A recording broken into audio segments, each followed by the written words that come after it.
Well, let's make another journal about living in the mountains, I guess. So, whenever we have this scenario, it's very dangerous. And, I decided to wait to go to town. So I stayed home yesterday. I didn't want to compact the snow too much, and I made the right choice. Because coming back, it was really quite slippery. And it did exactly what I knew it would do, but I had to spend more time in town than I planned on. Because while I had fresh snow, so this is why I didn't want to plow my street, was that I can use that fresh snow instead of having an ice layer. And there's a section of the road here that I have to correct because it has a positive camber.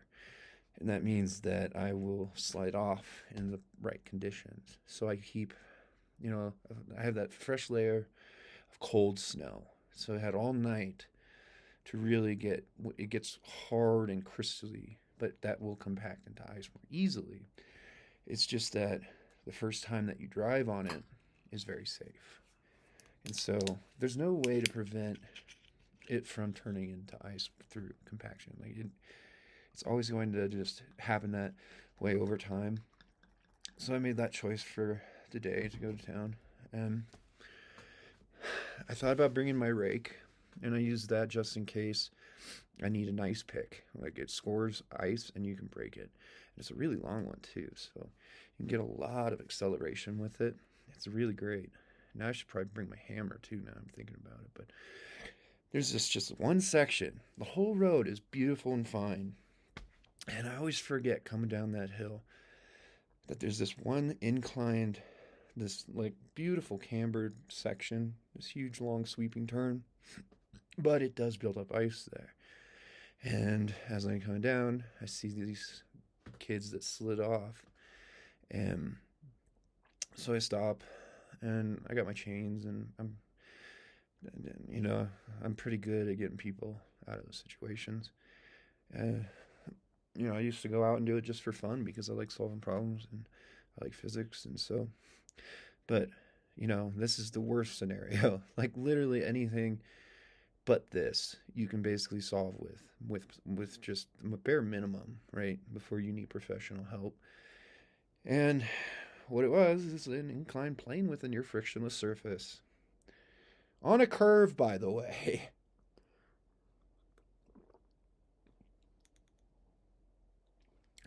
Couple that, they have low profile tires. Not a fancy car, though. Low profile tires. The kids didn't want to get out in the front seat, so I'm guessing they were stoned. They were just super awkward. I could see them.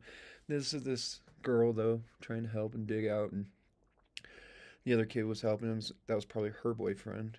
And, uh, it, you don't want to see these kids go through trouble, and let alone when the police come. So, because you just want to teach them. So I started explaining everything, but the problem apparently is that I explain things very badly. I try my best, but so I got my chains and went, and they're obviously too big. But another car stopped, and lo and behold, they also have an issue that they have huge rims and low tire walls. So, what low profile tires? What that means is that you don't get tire wall flex. Your tires will break on ice instantly from torque. And that's one benefit of having high tire walls is that you can drop your tire pressure and get tire wall flex. So then your torque band is actually slowed down onto the tread of the tires, and that gives you a smoother torque band. And so I'm trying to explain to them what we all need to do if it's possible to get them out. I'm looking at it. The more I'm looking at it, I'm like, I don't think you can because they were on. Not only is there an inch and a half of ice all the way up almost the road, that they took, the sharpest turns with a front wheel drive car, so that it'll pull you in basically, unless you have the right speed where you can actually slide through it. And to do that in a front wheel drive car is extremely challenging. It's it's it takes professional drive. I can't even do it. And I know how to do it, and I've had to do it once, and I got lucky, and that's what it was. I got lucky, but and that there was some fresh snow on that hill, so I took that, and then so I'm there explaining that to them, and I just I leave my chains and analyzing the situation. A man in a truck stops too. Luckily, thank God. Who had, and I just asked him, I was like, "Are you gonna stay? Can you go and slow down traffic, please?" Because the exit of it is a very long straight, so cars will see, that there's a buildup and that there's an issue.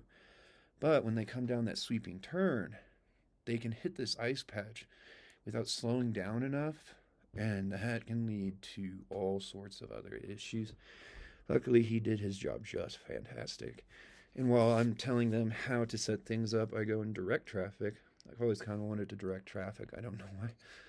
But I learned from watching officers my life and studying how they do it. And, I haven't read up on it in a while. But anyway, I handled the situation perfectly until the cops could arrive and a tow truck arrived. It was only that, getting that oncoming traffic empty was the most important part.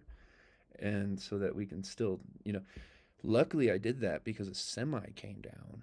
And had that semi not had the guys to stop and have that length of room to slow down, geez, who knows what kind of buildup could have happened in the wrong situation. The rest of the road was fine, but it's this very steep hill, and he's coming around a turn, so the reflex capacity in the regard of like slowing down a semi in that short of a time span, if I had let traffic build up, if I hadn't emptied that lane, it would have been a mass pileup.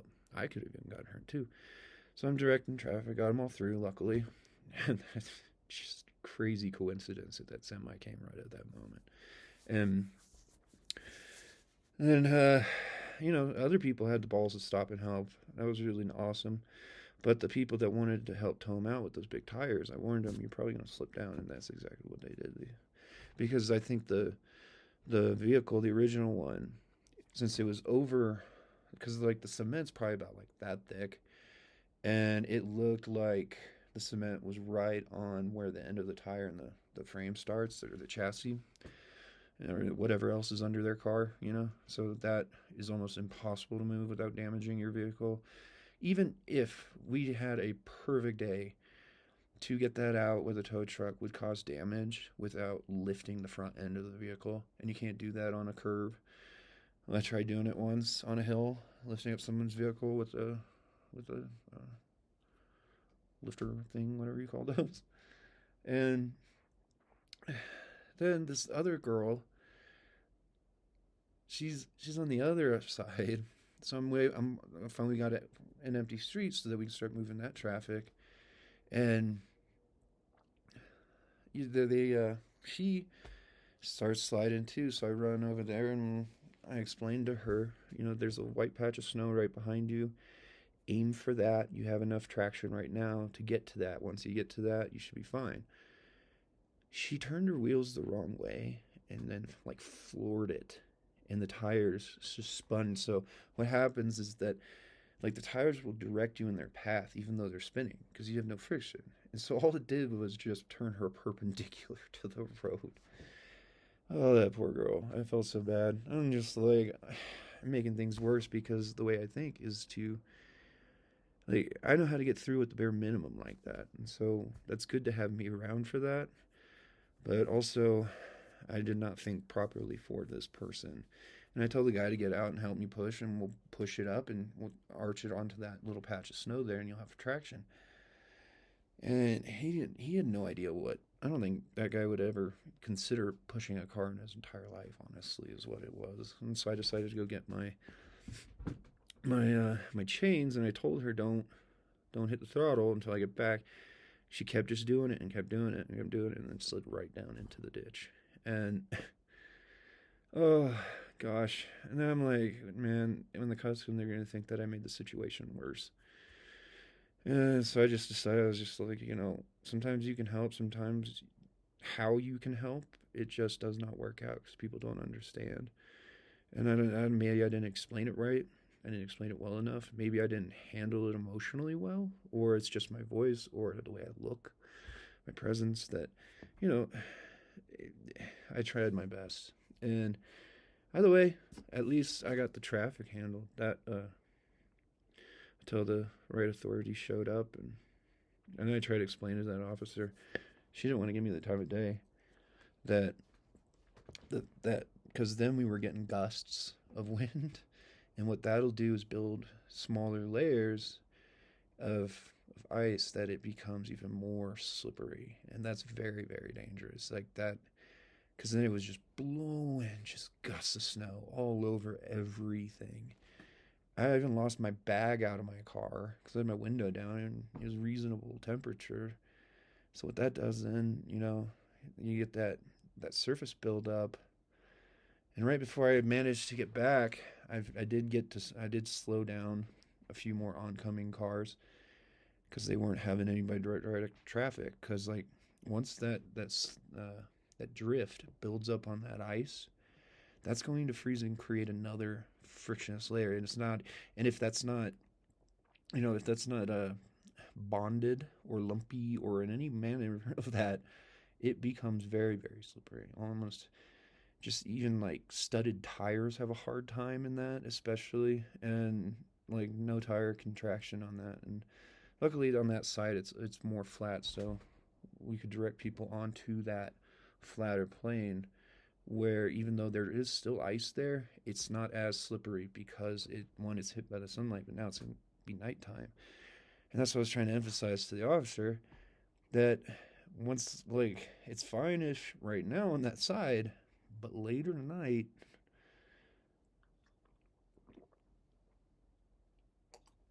is not going to be good. And I hope there aren't any accidents, but there could be, because there's some people that still speed here at night. I saw them, yeah, last night even driving. I was shocked. And they take it. Yeah, some other guys stopped to talk to me. And they take these conditions for granted. I'm like, no, dude, I know that like if I make a mistake up here, I can die. Like it's not a joke. You have to be expert level, and I've trained in every single blizzard in any condition to get my Jeep stuck. So that's why I knew like I had to get back soon. Luckily, I was slipping and sliding around. But I knew how to handle it, and I got back just fine. I could get my speed built up just enough to get up this little hill that we have, and I saved that fresh snow on that positive cambered little section of this hill, and I just right over that. So tomorrow, if I want to go anywhere, I'm gonna have to go and break that up. But it's just I don't know. I spent the whole day thinking about how and what I might have done wrong. And I don't think there's anything I could have done extra. I didn't have my rakes, so I couldn't break up the ice behind the vehicle, let alone if we even got them off. They would have just probably slid down anyway, because as I try to explain to them, even if we get you out, you might just go right back down. And then that poor girl in that red car, she was cute. She kind of looked like Jessica Biel. I looked at her like, shocked to see her, and she just panicked. She hit that gas way, way, way too hard, and it just slid the nose right down. And we got through it at least. At least, I did one thing right, and that was direct the traffic and potentially prevented a very serious accident, or at least a few in general, honestly, because of that semi and then those other cars coming around. And if they hit that ice and they don't brake soon enough, they're going right into the back. Even if you have traction control, it doesn't matter. See, I don't have traction control on my Jeep, so the way I drive is offensive driving. I do not drive defensively. It's what causes accidents. So even having those perks, like somebody almost caused an accident once on this other road, and she called the cops on me, and I had to explain to the officer, like, yes, I broke the law, but there would have been an accident if I hadn't gone around her, because I have to have smooth torque on my vehicle at all times. I might even have to drop my tires a little bit more. I dropped them at almost 10 psi, but 30 psi still, it was just slipping just ever so slightly. And I'm getting to the point where I'm second guessing myself more than I ever used to, and I don't feel that confidence I used to have because, you only get lucky for so long. So you just always got to remember every little thing that you've learned over all these years while I was building up experience driving in snow. Why I would go out and figure out how to get people out of these circumstances is because nobody's going to be there for me. Like, no one will stop to help me. And so that's how I live. And like, I will always stop and help. And if somebody says yes, I was asked, do you need help? And I said, yes. Okay. I'll try to figure something out. Like, so maybe now I'll keep one of my hammers in the Jeep. That would be great for breaking that ice. Like this thing. One of these would be fucking fantastic, right? This thing would be perfect if I had this in that circumstance. I could have broken all that ice up slowly over time. And I don't have a hammer in there. All the sticks I have are so old. Like, they're from me exploring forests and things that are like, they're just mementos of a time that I don't want to put those under the vehicle. And even if I'm wrong, I'm going to lose my cool sticks. I don't like losing my cool sticks. And change should have been enough, but I don't think they understood what I was trying to explain to them on these different tricks that you can use, like ratchet straps, but those are sacrificial parts. And they will break. And then, there's stuff. Like, there is not a lot of resources in that location to make do with, especially when there's still deep snow around. To find gravel, like, you can use gravel on, like, if you did have a ratchet strap, then you take the gravel, some small pebbles and rocks, and then you strap those down to the tread. You can do stuff like that. Or, sticks too. Sticks were really great. And I said the chains didn't work. I was shocked. I should have, at least partially pulled up, but maybe they didn't do it right.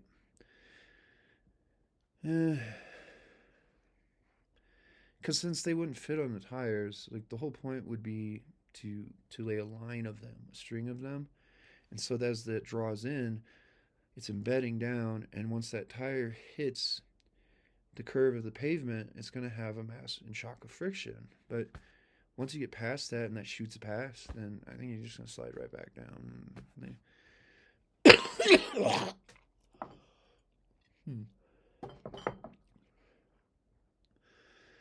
I don't know. Luckily, nobody tried to get me in trouble for, if I made a mistake. Luckily.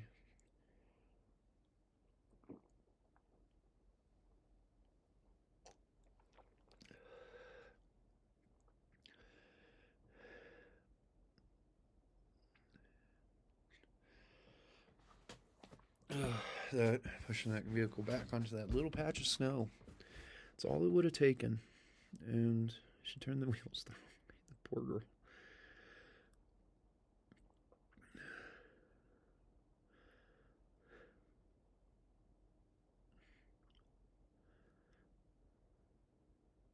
Maybe she didn't turn the wrong way. It might just being too much.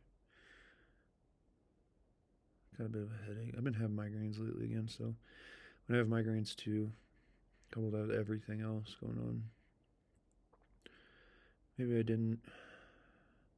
Maybe she turned him. I think she might have turned him too far. Whatever. Luckily, a tow truck came. That's all she had to do was get lucky enough to get on there into that little patch of snow, and she would have been just fine. Too many front-wheel drive cars, and like when you're dealing with those circumstances, like, it's gnarly, man. It's hard. I don't fuck with it. Like, I don't like it because I can't. I've studied physics for pretty much my entire life. I have a natural aptitude for it, let alone, actually spending the time to study different things and physics in general and science. And I don't think there's really anybody else you want around other than me, except for somebody with more tools to allocate and properly utilize. Because the guy with the tow truck, he just made it worse. I'm watching it like, don't do it.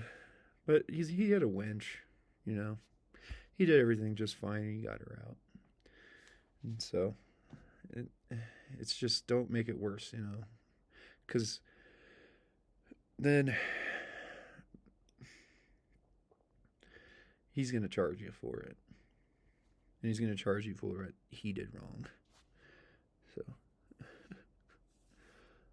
I don't charge you. But anything other than that, just getting back in time.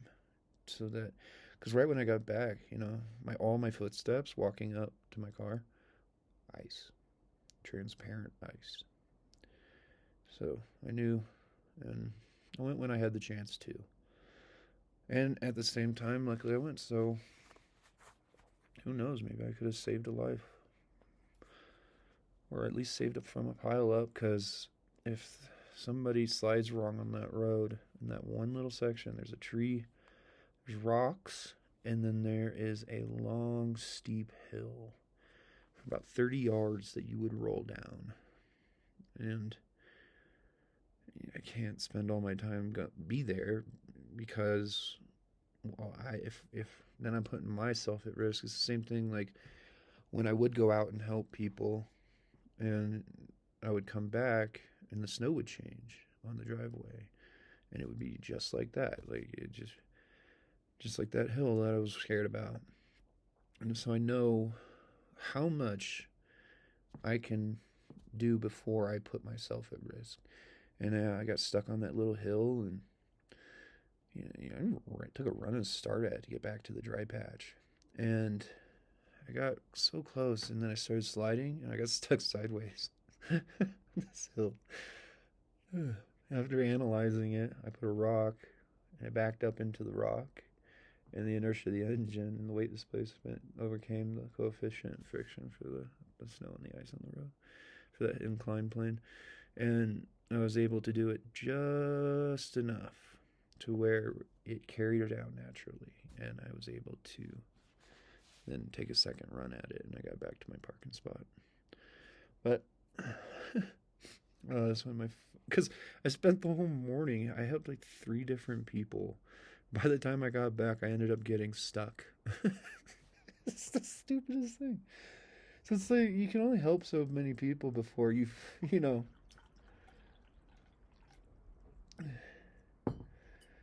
what's that saying I have? You can only help so much before you lose your ability to help. And I gotta blow my nose. Where's my rag? Where's my booger rag? Yeah, I have a booger rag now. Fuck, I put it. The shit. My nose. This is annoying. I hate runny noses. But 23 minutes, holy shit. Anything else? Certain things that you can just keep on you, that, like, if you're clever and you know how to use the most out of the least, it's just something I've spent my whole, like, fucking 20s doing. It's because I didn't have a lot of money to buy tools. Even when I could afford fancy tools, I learned how to buy ones that could be allocated and used for different and various jobs. It's like this thing. Like, everybody's laughing at me on Reddit about this. And this, they're like, oh, that's a chisel, or that's you can't swing that. And I'm like, well, I do realize, though, it's used to cut steel.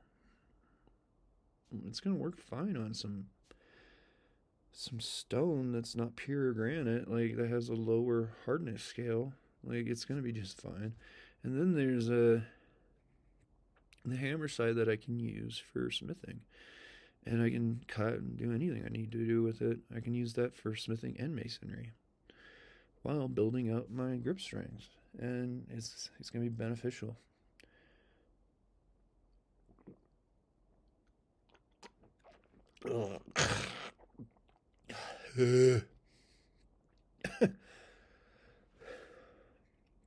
I should have had something to eat today.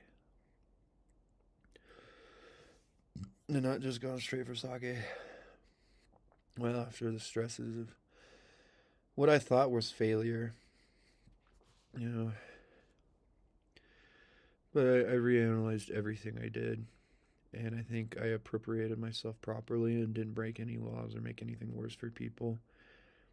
It's just a bad circumstance. It's just all it is, you know. And luckily, we had some good people who were willing to stop and help. And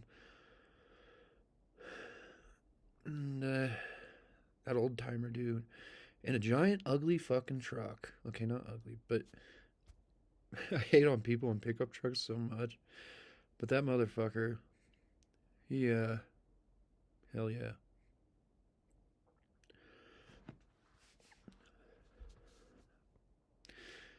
We did it until the cops came, so we got at least, we made sure nothing else bad happened. And there were no mistakes, and those kids didn't get accidentally hit or anything like that.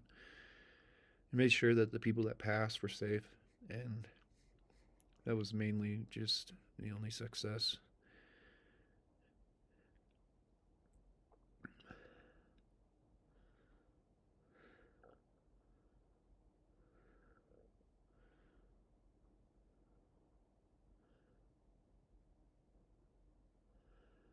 I